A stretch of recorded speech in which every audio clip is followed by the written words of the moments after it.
Puji Tuhan, kita sudah lanjut dengan Injil Lukas pasal yang kelima.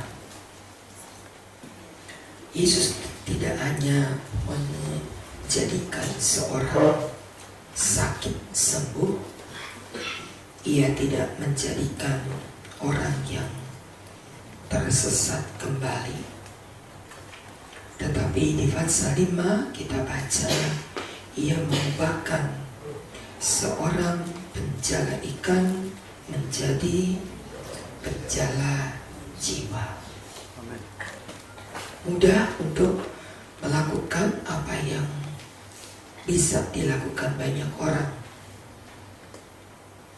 Tetapi untuk menjadikan seorang penjala ikan menjadi penjala manusia, itu adalah Tuhan.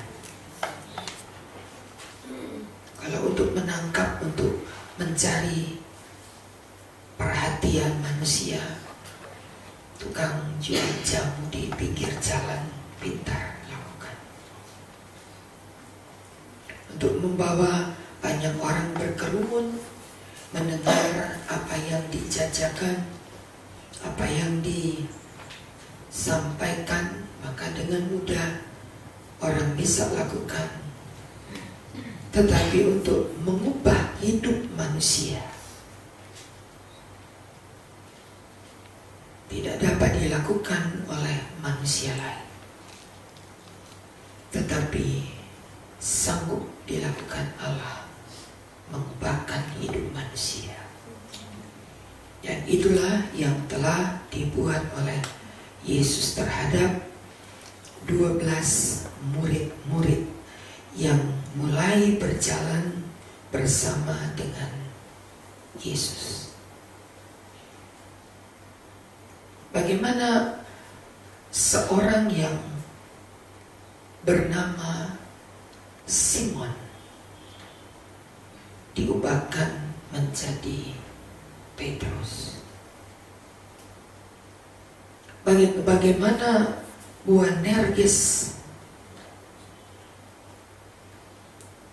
saudara-saudara Yakub dan Yohanes, mereka diubahkan menjadi rasul yang punya catatan luar biasa. Yohanes disebut dengan rasul kasih. Ia menuliskan dalam suratan Yohanes 1, 2, dan 3. Ketika suratan ini berbicara tentang kasih,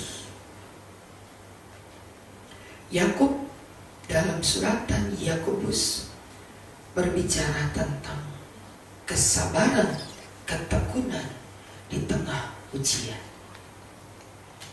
Mereka anak-anak guru yang sepertinya tidak mungkin berubah, sudah lahir begitu.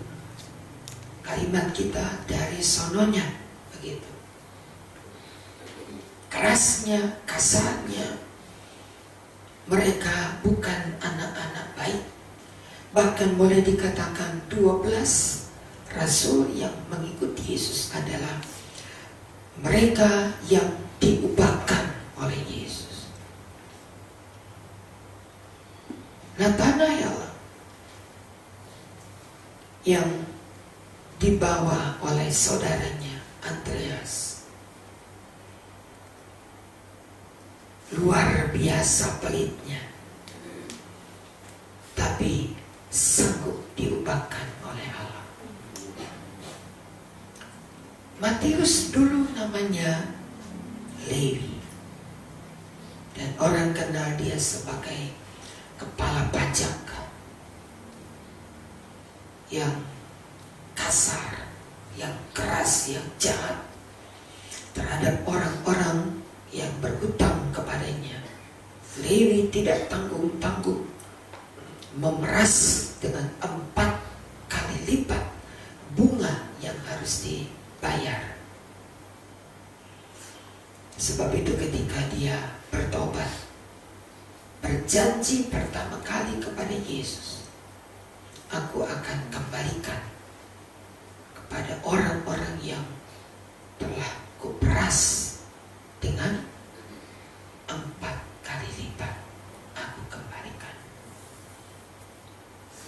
Dia biasa duduk di rumah pencukaian. Dia biasa dengan meja tumpukan uang, menunggu orang yang membutuhkan untuk berhutang pinjam kepadanya. Belum ada bank simpan pinjam. Jadi di tiap-tiap Paskah, tiap hari raya, mereka membuat tempat-tempat korban-korban yang akan dibeli, ternak-ternak gemukan semua. Duduklah di tengah-tengah mereka Simon Lewi yang menjajakan, boleh pinjam uang kepada saya. Siapa yang mau pinjam boleh.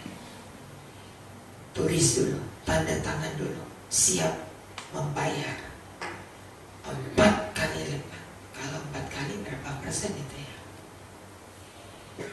4 kali lipat dari bunga yang diperbungakan. Dia harus bayar. Tapi ketika dia bertemu Yesus, semua berubah. Ketika bertemu Yesus, maka dia berkata, aku kembalikan 4 kali lipat. Sama dengan ketika Yesus bertemu dengan Sakeus. Kita lihat bahwa setiap orang yang bertemu dengan Yesus mengalami perubahan. Kalau kita belum diubahkan, saya curiga, sudah ketemu Yesus belum? Karena tiap orang yang bertemu Yesus diubahkan. Setiap orang, tidak terkecuali. Kalau kita bertemu dengan Yesus, maka segalanya berubah. Dan kita boleh bangga karena Allah yang mengubahkan kita. Siapa kita? Kemarin bagaimana? Tahun-tahun kemarin bagaimana? Ada di mana? Dan bagaimana keadaan kita? Lalu ketika kita bertemu Yesus, bagaimana Tuhan ubahkan kita? Sesuatu yang luar biasa, yang tidak bisa dikerjakan. Kembali ke Lukas pasal yang kelima. Lalu mereka memberilah isyarat kepada teman-temannya, ayat 7, di perahu lain supaya mereka datang dan membantu. Dan mereka itu datang lalu bersama-sama mengisi kedua perahu dengan ikan hingga hampir tenggelam. Keselamatan yang kita peroleh ketika bertemu Yesus, pertolongan yang kita terima ketika kita ketemu Yesus, berkat yang kita terima ketika kita bertemu Yesus, jangan serakah. Bagikan kepada perahu-perahu lain. Perahu-perahu di sekelilingnya penuh dengan udara, tidak ada ikan. Tapi perahu daripada Petrus atau Simon Petrus hampir guling, hampir tenggelam karena kepenuhan. Saudara rasakan bagaimana Allah berkati kita? Sudah rasakan kok kalau berkat gak berani keras ya. Sudah rasakan Tuhan berkati kita? Amin. Bagikan. Saudara sudah tahu mungkin belakangannya, buntutnya. Karena itu kalau jawab ragu-ragu. Sudah rasa diberkati? Amin. Bagikan. Amin. Murid-murid perahunya sudah mulai miring karena ikannya luar biasa banyaknya. Murid-murid panggil perahu-perahu yang kosong lainnya. Ayo bantu. Perahu-perahu lain yang datang menghampiri dibagikan ikan juga kepada mereka. Ketika mereka bagikan ikan, maka ikannya tidak habis-habis. Perahu-perahu lain juga sama diberkati Allah. Ketika kita mau bagi-bagikan berkat, berkat kita gak habis, saudara. Satu, yang haleluya satu, yang lainnya tak alami. masalah bagi-membagi berat. Kalau terima menerima, amin. Yang mana yang lebih banyak ini? Kalau kamu diberkati Allah, perahu-perahu teman-temannya kosong. Petrus tidak berkata syukur. Perahu saya dong yang penuh berkat. Gak kayak rumah tangga saya penuh berkat.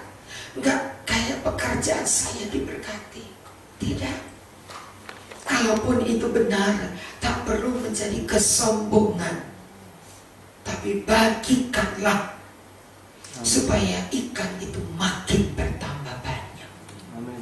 Kalau saudara pikirkan perahu, sekecil-kecilnya perahu, kalau sudah dimasukin ikan satu jala, itu satu perahu. Tapi ini dia harus panggil perahu temannya. Ayat yang ke-7, Lukas 5 ayat 7, Ibu Erna. Lalu mereka memberi isyarat kepada teman-temannya di perahu yang lain supaya mereka datang membantunya. Dan mereka itu datang, lalu mereka bersama-sama mengisi kedua perahu itu dengan ikan tidak hampir tenggelam. Amin. Hampir tenggelam. Maka mereka mengisi kedua perahu itu dengan ikan. Berarti jalannya masih ada di air. Tapi ketika diambil, dipindahkan ke perahu, kedua-dua perahu hampir tenggelam. Ketika kita membagikan berkat kepada saudara-saudara kita yang membutuhkan, kepada perahu-perahu yang kosong, jangan khawatir. Amin. Jala tidak akan kosong. Amin. Tapi akan penuh dengan ikan, tambah dipindahkan, tambah banyak, tambah dipindahkan, tambah banyak. Bukan jala yang mencari ikan, ikan yang cari jala. Amin. Untuk diambil, untuk diangkat, untuk memenuhi perahu-perahu. Bukan cuma sekedar diubahkan, lalu senang sendiri, selamat sendiri, bahagia sendiri, damai sendiri. Tapi bagikan kepada orang lain, agar mereka pun mengalami apa yang kita alami. Menikmati pertolongan Allah, merasakan bagaimana jamahan Allah. Nikmati itu. Allah kita adalah Allah yang tidak salah melihat. Ada perahu-perahu dari murid-muridnya yang kosong, ditolong oleh Allah. Tapi kalau kita lihat, maka murid-muridnya menjadi berkat bagi orang lain. Kalau kita menjadi berkat untuk sekeliling kita, mulai dari rumah kita, kita jadi berkat. Tidak bertanya banyak, tapi menjadikan hidup kita berkat. Gak usah berkhotbah, saudara. Tetapi ketika hidupmu menjadi sebuah khotbah, ketika kehidupan kita menjadi sebuah khotbah yang dilihat bukan didengar, tidak gembar-gembor, ikut Tuhan, yuk ikut Tuhan, senang. Gembar-gembornya udah salah itu. Bukan begitu kalimat sebenarnya. Ajak orang lain diselamatkan. Bukan kita saja yang diselamatkan, tapi di perahu-perahu lain itu yang disebutkan, aku akan jadikan engkau penjala manusia.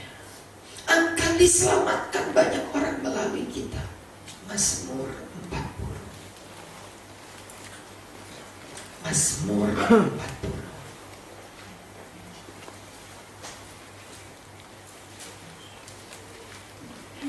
Bersama kita baca dari ayat yang kedua, Mazmur 40 ayat 2. Aku sangat menanti-nantikan Tuhan, lalu Ia menjenguk kepadaku dan mendengar teriakku minta tolong.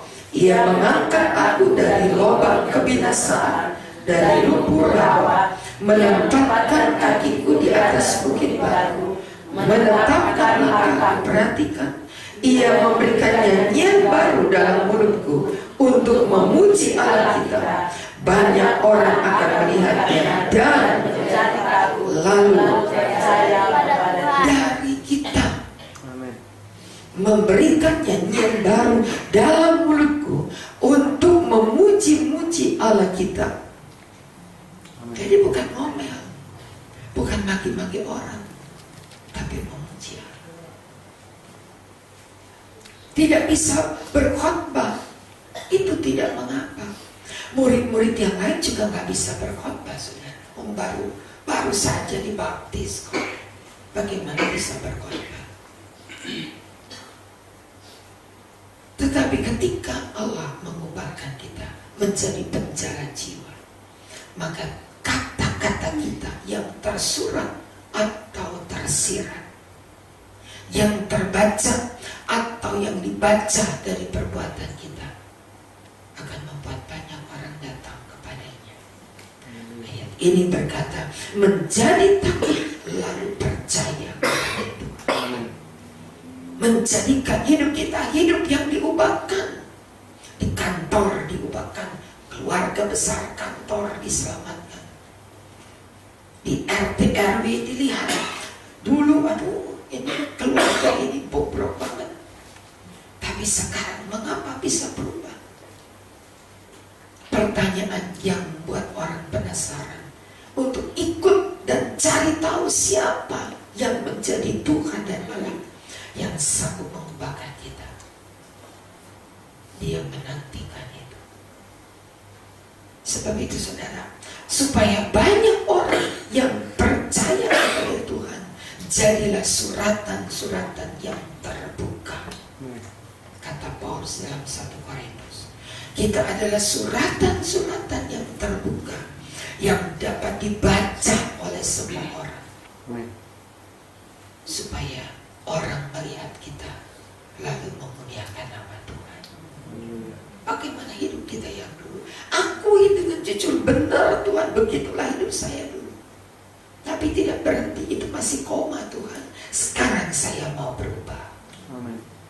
Dan ketika sekarang saya berubah, maka disiapkan Allah, kata Daud di dalam doanya, serentetan manusia-manusia yang mau bertobat. Dan mereka datang percaya kepada Yesus dan mereka diselamatkan. Bukan cuma sekedar diselamatkan, tapi jadi berkat bagi orang lain. Amin. Bukan cuma sekedar aku selamat sendiri, tapi aku mau bawa keluargaku, saudaraku, tetanggaku untuk datang kepada Tuhan. Bukan karena mendengar khotbah kita di rumah, tapi melihat khotbah yang hidup dalam pribadi kita. Nama Tuhan dipermuliakan. Ada yang berubah, saudara. Ada yang berubah.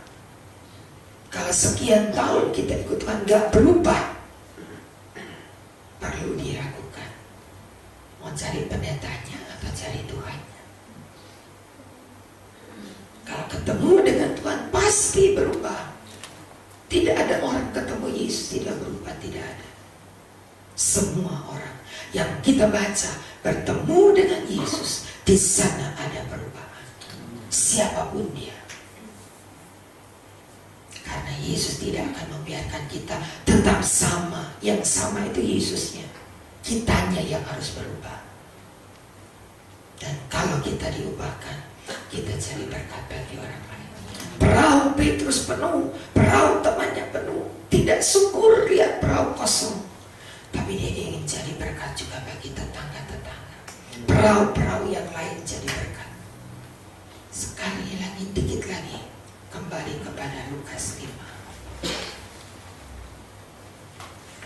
ayat yang ke-11. Dan sesudah mereka menghela perahu-perahunya ke darat, apa? Mereka meninggalkan segala sesuatu lalu mengikut Yesus. Meninggalkan segala sesuatu, meninggalkan hidup lama, meninggalkan perahu-perahu itu, meninggalkan perkara-perkara yang hanya sekedar jasmani. Mereka mengikuti Yesus.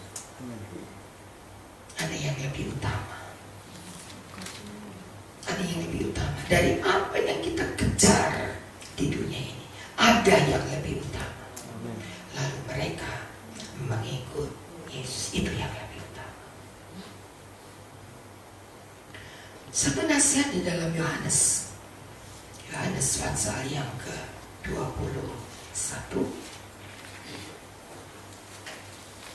Yohanes 21 ada nasihat. Di ayat yang ke-20, ketika Petrus berpaling, ia melihat bahwa murid yang dikasihi Yesus sedang mengikut mereka, yaitu murid yang pada waktu mereka sedang makan duduk dekat Yesus, dan Petrus berkata kepada Yesus, Tuhan, siapakah dia yang akan menyerahkan Engkau? 21. Ketika Petrus melihat murid itu, ia berkata kepada Yesus, Tuhan, apakah yang akan terjadi dengan dia ini? Ayat yang ke-22 kita baca bersama. Jawab Yesus, Allah menghendaki supaya mereka hidup sampai aku datang. Itu bukan urusanmu, tetapi engkau ikutlah. Amin. Amin. Gak usah lihat orang lain. Amin. Tidak usah lihat kekurangan lain. Tidak usah lihat si A begini, si B begini, si C begini. Itu bukan urusanmu. Amin. Masa pintaran Soima. Apa katanya Soima? Salah. Iya. Masa pintaran Soima? Ngapain ngurusin orang? Itu bukan urusan kita. Amin. Yesus berkata, kamu ikutlah aku. Cuma itu. Amin. Lukas tadi berkata, mereka tinggalkan segala perkara dan mereka ikut Yesus. Petrus ngapain ngurusin jahil mulutnya? Apakah dia mau ikut aku? Apakah dia akan hidup? Apakah dia akan mati? Itu bukan urusan kamu. Urusan kamu, ikutlah. Amin. Gak perlu urusin orang. Gak perlu lihat kekurangan orang. Oh, gara-gara lihat si A, gara-gara lihat si B jadi lemah saya. Oh, salah saudara. Sudah akhir zaman ini. Sudah gak lama lagi kita mau ketemu Yesus. Kalau masih lihat A, lihat B, lihat C, lihat kekurangan orang, sudah lama kita akan terhilang. Urusanmu adalah ikutlah. Amin. Katakan kepada sebelah kita, jangan ikutlah aku ya. Lihat kepada sebelahmu, bagi-bagi begini. Apa katanya? Ya, ngomong sama sebelah.